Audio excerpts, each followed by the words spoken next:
mga seswang! Welcome back to my YouTube channel! So ayun mga seswang, today, ayan kung nababasa nyo naman sa ating title, yes po, ayan si Mama is malapit na nga umalis dito sa kanyang tindahan. So ayun, actually nakailang series na rin tayo dito, nakailang vlog na din tayo dito na gusto na siyang paalisin. So may time pa na parang nagbaba ng notice yung inuupahan ni Mama na gusto ng ibenta, and parang inaano din tayo dito, no? In-offer. Ayan. So, in-offer na din siya actually mga seswang sa amin. Kaso nga, hindi kasi kami yung parang bibili ng mismong space na walang papel. So, yung rights lang. So, actually, gusto talaga namin yung bumili din talaga ng pwesto para kay Mama. Kaso mas gusto namin yung merong title, yung may maayos na papel na talagang pagmamayari niya to, 'di ba? So, hirap naman kapag rights mamaya bigla siyang paalisin dito na maganda na yung tindahan, marami na siyang mga tinda dito. So, ay may bibili. Sige, mag-ano ka man. So, for the commercial. Ayan, for the commercial break, Mighty Green. Ayun ba yun? Meron pa isa. Ayan. Hindi ba? Hindi ka? Buti na lang, meron pang Mighty Green na stocks. So, ayun, kaya hindi muna namin siya ibinili. Kasi nga, rights lang yung may papaano nung may-ari. Hirap bumili ng space kapag walang matinong papel, ba diba? So, ayun, napaganda na natin to. Tapos, bili magulat kayo, paalisin tayo dyan. So, ang pangit naman ng ganon. So, kaya ngayon, kung makikita nyo naman, ang tindahan ni Mama, ayan, wala na masyadong mga nakasabit. Ba't wala na masyadong mga nakasabit dyan? Bakit? Parang uubusin na lang. Ubusin na lang. Bakit hindi ka na bumili? Baka sabihin sa may-ari, ay may nakabili ng iba. Paalisin ka na bigla. Paalisin ako bigla. Marami akong hahakutin. Saan ko ilagay? Sabi naman ni Jessica, pabigay mo na lang yan. Kasi yung before Sa tinda ni Paranaque. Mama, sa Paranaque, yung mga tinda niya doon is pinamigay. Pinamigay ba yun? Hindi yung iba. Yung iba eh. Yung iba, pero hindi lahat yun mga sesong. Like, kunyari, yung mga tawas-tawas, mga ano pa yun? Cups. Mga cups. Candies. Yun, kasi nga, syempre yung mga lagayan, that time is bago yung bahay. So, syempre, sabi nyo nga, di ba, dapat kapag bago yung bahay mo, dapat bago yung mga gamit. Yung kasi galing pa yun sa Paranaque, yung ibang mga lalagyan niya doon. Sabi ni Doc Clarence, parang tetanos. Tetanos. So, ayun, tapon na yung mga tetanos. Kasi bago yung bahay, baka matetanos yung bahay. So, ayun, pinamigyan na lang namin. So, binigay namin yung iba kay Ate Ami. So, kilala nyo naman before, di ba, si Ate Ami, yung lagi namin kinakainan nung before na ginagawa pa tong House of Blessing. So, ayun nga, hindi na masyado bumibili si Mama ng mga paninda. Kasi nga, di ba, ang hirap din naman na yung bigla kang, paalisin. Ay, may nakabili na. Tapos, siyempre, mag-antay ka ng, ilang buwan na lang. Halimbawa, 2 buwan, isang buwan na lang. Tapos, mahirap naman maubos lahat. Di naman maubos lahat. Yung iba, yung mabinta lang. Yun Pero yung iba, hindi naman mabinta kasi pa isa-isa, dalawa-dalawa. Kaya parang paunti-unti ka na lang din bumili ng mga stocks. Kunti na lang. Dati mga 6, 10, ngayon 4, 5. Maubos naman po na yan. Halimbawa, may bibili ng sa isang araw, dalawa-dalawa, di 4, ubos na, bili na naman bukas. Parang araw-araw na lang bumibili yung mabinta lang. So, yung iba na parang medyo slow moving, yun yung mga hindi mo na muna binibili. Inaantay mo na lang siyang maubos. So, wala din naman kaming something doon sa may-ari. Actually, thankful din kami sa may-ari kasi kahit pa paano is ayan na lingaw si Mama. Kung sa Bisaya, medyo na din siya kasi nga etong pagtitinda kasi talaga yung nasa puso ni Mama kahit nung nasa kaingin pa. Kaya sabi niya na muna, ganyan, kasi wala pa yung niya, nasa ibang bansa pa, tayo muna yung mag-upa.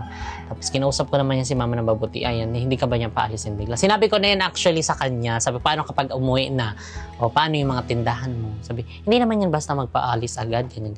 Yun na nga, may decision yung may-ari na gusto na rin niya ibenta sa iba, hanggat wala pang nakakabili, sige, mag-operate ka muna, pero kapag meron nang bumili, buyer, sabi niya, maghanap.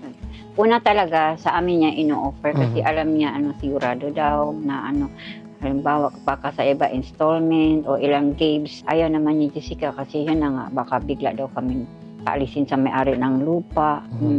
Ngayon, sabi niya sa akin, sige, ikaw muna dyan, tapos maghanap na lang ako ng buyer. Tapos pag mayroon ng buyer, hindi naman rin niya agad paalisin. Oh, kasi meron kang ano dito. May 2 months advance ako Kaya, before 2 months, iyan akong sasabihin. Oo, so merong tinatawag na terms and conditions. So yun yung, ilan yung binayad mo? 2-2 ba yun? O 2-1? 3 months deposit. Edi, 1 month advance, 1 month deposit ay 1,500, di 3,000. So ayun, kumbaga parang hindi rin pala siya basta-basta like agad kinabukasan paalisin kasi may ganun pala na binayaran si mama. Pero ayun nga, syempre kapag nakahanap na ng buyer yung may-ari, then ayun, wala din naman kaming magagawa kundi ayun, tanggalin tong mga tindahan ni mama. So ayun, kaya hindi na rin namin siya masyado ginastusan, like yung pinaganda nilagyan ng mga kung anik-anik, yung ibang mga decoration na like itong mga parang plastic na parang cups, parang mga damo-damo. So yun lang, kasi yun din yung kinatatakutan namin once na parang gumanda tong mismong place na to, itong pwesto na to, yun yung 'di ba nakakaano sa atin na bigla tayong paalisin, ganun. Pero okay lang yun, at least 'di ba nag-ano ka naman dito, nag-enjoy ka naman. Bakit parang naiiyak ka na? Huwag kang maiyak, ganun talaga. So at least 'di ba kahit papaano na ano mo yung sinabi mo na hangga't wala pa yung may-ari, ano pa, tayo muna yung mag-upa. So ilang months ka na rin ba dito or years ka na? 1 year and November, October, August. 1 year ka pa lang dito. November, December, January, February, March, April, May, June, July, August. 1 year and 6 months. Oh, di ba medyo matagal na? 1 year and 6 months. So matagal-tagal na rin. Marami na rin si mama mga suki-suki dito. Mapabata, mapamatanda. Di ba? Iyan. Kaya, ayun yung isa sa nakakalungkot na balita, pero wala din naman tayong magagawa kundi magpatuloy. Pero ayun, ngayon naman mga seswang is naghahanap-hanap naman kami ng pwedeng malipatan ni mama. Ayan, yung masasabi ng tindahan niya, yung anytime pwede siyang mag-open, pwede siyang mag-close, kasi as in masasabi naming amin na yung mismong pwesto na yun. Yung hindi na siya matatakot na, baka paalisin ako dito anytime, 'di ba? So, yun. Kaya naghahanap-hanap na kami ng ang pwesto na medyo malapit dito sa amin. Ayun, para hindi naman din maano si mama sa tindahan niya. Kasi ito talaga yung nasa puso mo, no? Yung pagtitinda. Wala nang iba. Pagsayaw sa kabaret. Ito lang talaga yung pagtitinda. Pagtitinda, mag-TikTok, pag may time. Bakit ano bang nabibigay sa iyo nitong pagtitinda aside sa yung kumikita ka? Ano yung nabibigay niyang ano sa iyo? Yung parang saya? Siyempre, ma-enjoy ka kasi parang sa isip busy ka.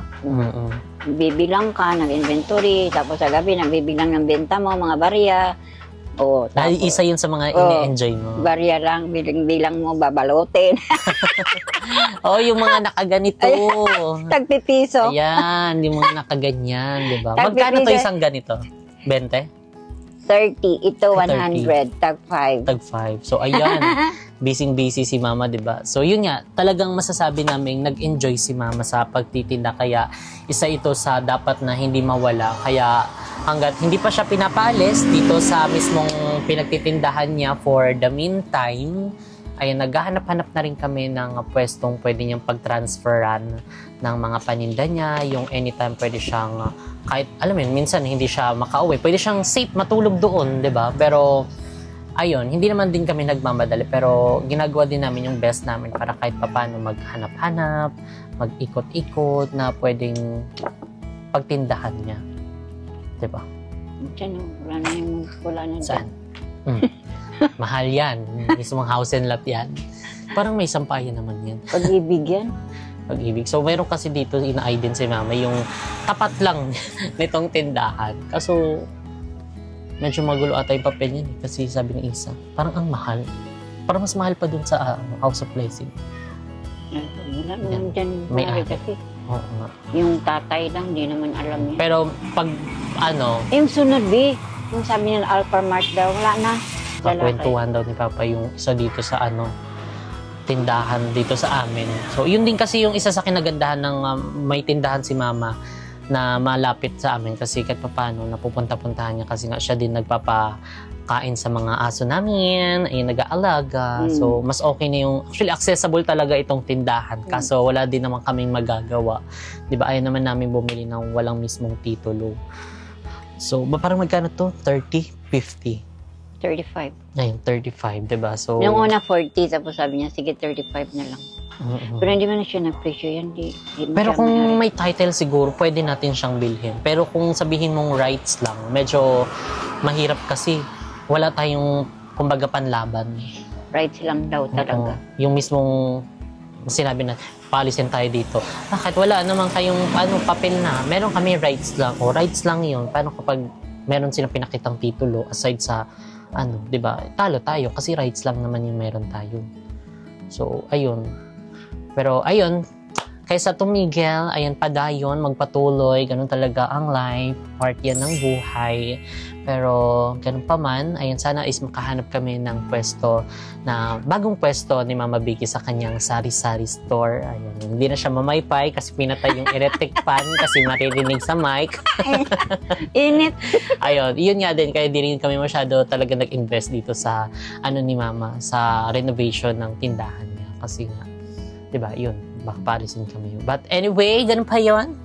Mag-thank you pa rin tayo kay Lord kasi na-experience natin to and may magandang plan si Lord aside dito, diba? So, nag-enjoy ka man dito, at least, alam mo yun, isipin mo na lang may ibang plan, may better plan si Lord para sa iyo. Malay mo, bigyan kanya ng bato na hindi ka na mainitan. Yung mismong kisame mo, bato na, hindi ka na magganyan-ganyan, pay. Ito kasi, yero, so tagos yung init niya sa loob. So, ayan ngayon na para kami nasa oven. Malay mo, i-bless ka ni Lord ng magandang tindahan na, yung di-roll up na. Di-roll up. Tapos mahatak siya pag ganon, pag sarado niya, pagbukas. Hindi, katulong naman yan si Papa. Actually, dito si Papa, kasama niya rin. Si Papa yung mismong hands-on na matulog dito. Ito yung kumbaga tulugan ni Papa. Tapos si Mama, ayan, magtitinda siya dito. Kasama niya. Minsan si Papa, late na magsara. Anong oras ka na nagsasara? 2. Ayan, 2. Nag-o-open. Depende si Papa mo kasi siya nag-open eh. Ako tanghali na talaga. Ay, tanghali siya nag-open. Tapos, kapag awi ni Papa galing work, ayan sa JK, nandito pa si Mama, open pa. Tapos natutulog si Papa. Tapos si Mama naka-open pa parang pag-uwi nga namin, alauna, 2, gising ka pa eh. Minsan. Pero, naman, safe naman kasi nandiyan naman si Papa. Tapos, after nun, magko-close na si Mama, mga 3, ayan, tutulungan na siya ni Papa na ibaba tong, lock. Tapos, ihatid siya doon sa bahay. Pagkahatid, diretso na si Papa dito matulog. So, ayan, ngayon is itutour natin sila dito sa iyong tindahan. Dali daw. Go, itour mo sila. Yung katulad before, yung marami pa tong laman. Ito rin marami, kunti na lang. Tayo ka. So, 1, 2, 3. Sana dito. Pasensya na kayo Di ko na nalalagyan. Pero may araw nalagyan ko yan pa isa-isa, dalawa-dalawa. So, yan. Anong pwesto yan? Ito, mga magic sarap, oysters, tsaka mga palaman. Pampers. Palaman, tapos yung gatas, hindi muna ako ng kasi masisira sa init na mainit, masisira yung gatas, ibap. Tapos mga dilata. Dilata, sardinas. Ano yan? Totoong juice yan? Wala. Corned beef. Display. Century, meatloaf. Ay, dito tayo sa labas. Sa labas, kaya di makita. Ito yung mga candies. Chocolate. Chocomocho, Cloud9, Bing Bing, Honey Bar, Cigarillo, Nescafe. Tapos, ito naman yung Special Mamon, Monday. Tapos, Zoe Donut, Lava Cake, Hansel, Pojo Bar, Hansel na cracker, Fita, Skyflakes. Tapos yun. Rebisco, Pumbi, Presto. Chocomusto, biscuit, Oreo. Dito na. Ano yung, bakit bumili ka niyan? Sino-sino ba mga bumibili niyan? Mga bata, baon. Mga estudyante. Baon. Yan, mga beef na biliktad. Ito naman, tuyo. Tuyo. Tapos yung paminta, Seasoning, no? seasoning, mga, ano pangalan ito, beef? Curry powder. Mga laurel, bawang, itlog, magic sarap, tuyo. Ayan, ano yan? Dito, mga candies. Tsaka soft drinks, naka-freezer. Ay, naka-freezer. Wow, may freezer ka. Soft drinks, nasa kahon. Ayan, Wala yelo nang lang yung yelo, ginagamit ng panglamig. na ano ng yelo, na lusaw na. Lusaw na. Yan ang mga candies. So, ito yung mga available mo na mga drinks. Ano pa doon? Pinapalamig. Ayan, dyan. Shampoo. Ay, mga nakagupit na para kapag mga yung mga tingi-tingi. Di na sila. Si Papa mo kasi pag mukha nagmamadali. Sabi ko, huwag ka nang kumuha sa naka-display. Dito ka nang kukuha sa nakagupit-gupit. Powder. Ito. Tapos Rexona. Ay, taray. Anti-putok. Colgate for babies. Matanda. Ito, pang adult. Magi. Ulit. Ayan. Sabon. Seat guard. Ayan. Di nga na masyado namili ng seat guard. Ayan. Dito, anong ano to? Dirty kitchen? So, ayan, meron siyang dirty kitchen dito. Wala, si Papa mo kasi Charis. nilagyan ng manok. O, nilagyan Yan, na may mga pato buti ka. ng soft drinks, mga container. Tapos may bike. Andito yung bike ni Papa. Dati dito siya nagluluto, ngayon wala na, sira na. Dito Eto? siya natutulog, tinapon na niya yung Ay, dyan siya higaan. natutulog. Ayaw Electric niya fan. sa katri, sinira niya. Iwan ko sa kanya. So, ayun mga seswang, kung nakita nyo naman, ay nagkaroon lang kami ng quick tour. So, ito yung mga dilata ni Mama. Ayan yung mga... Diapers, Ayan, pwedeng mabilisan na kainin. napkin. Ayan, sa taas naman yung mga diapers, napkin, tapos dito mga naka-display, mga shampoo, sabon, mga panlaba, tapos doon yung toyo, yung mga seasoning, tapos dito naman yung mga biscuits, tapos yung mga tinapay niya, tapos nag-inom siya ng soft drinks. Nawawa ko mga Hindi mo na malapit siya sa mic. Kung meron kayong marinig na dighay, uminom kasi siya ng soft drinks. So, ayun. So, anong masasabi mo naman, Ma? Ayan na, malapit ka ng umalis dito sa iyong pinakamamahal na tindahan. Siyempre nakakalungkot, di ba? Kasi masaya na ako dito. Marami na akong kakilala. Marami na akong mga suki. Pag doon ako sa bahay, lagyan ko lang dito ng Close. Sorry, we're close. break time. Tapos, pagbalik nila, dito ako kanina, talaga wala inantay ka. Wala ka kanina, dito. Sabi ko, nagpapakain ako sa mga aso. Kasi pag di ko pakakain, baka magwala. Oo. So, ayun lang. Basta wag kang mag-alala kasi ngayon is naghanap kami ng magandang pwesto mo. Ayun, sa iyong tindahan. Ayan, dahil alam ko namin, ayan na, ito yung isa sa kasiyahan ni Mama Vicky aside sa pagtitiktok. Ayun. So, yung pagtitiktok kasi ginagawa niya lang kapag walang customer, ay nagsayaw-sayaw siya dito. Para alam mo yun, talagang ginagawa niyang productive yung sarili niya and nakaka-proud bilang isang anak. Ayun na, yung mama is, yung magulang niya is talagang nagpupursige, talagang, alam mo, ang sipag magtrabaho, gumagawa sila ng mga ganitong eksena, hindi lang yung talagang nakahiga, talagang, kasi hindi sanay ang mama at papa ko na walang ginagawa kasi sabi ni Papa, kapag nandun lang sa bahay, para siyang kakasakit daw. Para daw siyang nanghihina yung paa niya. So, kaya yun. Kaya pagbawalan man namin sila magtrabaho or kung ano-ano man doon lang sa bahay, bawal talaga yung ganun. So, kaya gagawa sila ng paraan kahit paano makagalaw-galaw, makakilos-kilos. Ayun, ilang din kayo nun, no? Nahinto. From doon sa malalang trabaho sa kaingin, tapos yung naglipat tayo dito, parang wala pang tindahan, wala pang JK. Talagang anong yun nun? Anong nararamdaman yun nun? Wala. Nakakalungkot kasi wala kang, parang nakakaboring, wala kang maanuhan. Tapos minsan umaalis, lumalabas. Iya ko naman malabas sa labas. Iya ko magmaritis. Si Mama kasi taong bahay lang to, kaya kung maano nyo sa kaingin, si Mama Vicky taong bahay lang at saka ang papa ko. So, ayun, kaya ayun, nag-decide kami na magkaroon ng store, ayun, para kahit papaano pwede sila doon. Tapos, ayun, si mama, di ba, kapag kami lahat is nasa labas, ayun, walang tatao sa bahay namin. So, kaya kinuha na namin siya ng ganitong tindahan na malapit lang din mismo sa aming bahay para pwede siyang magganyan-ganyanan. And, ayun, ayan, basta mag-ano lang tayo, think positive lang tayo, ituloy mo lang ang iyong pagtitinda, paubusin mo tong mga stocks mo. Ubusin mo na natin itong mga siso. Oo, kung pwede kang bumili pa ilan-ilan dito para kahit paano meron kang sabit-sabit dyan, hindi maisipin ng mga dumadaan dyan lang. na ano ka na dyan, na wala na yung stock mo. Uti, asan na ba mga chichirya mo? O, pwede kang bumili-bili na, di ba, para, kahit paano, extra income din nga to, di ba? So, ayun, dito na nga nag-ian ang ating video. So, thank you so much for watching, guys. Thank you so much. Follow my TikTok. Para may TikTok. Maraming salamat sa pag-like, comment. Bye-bye!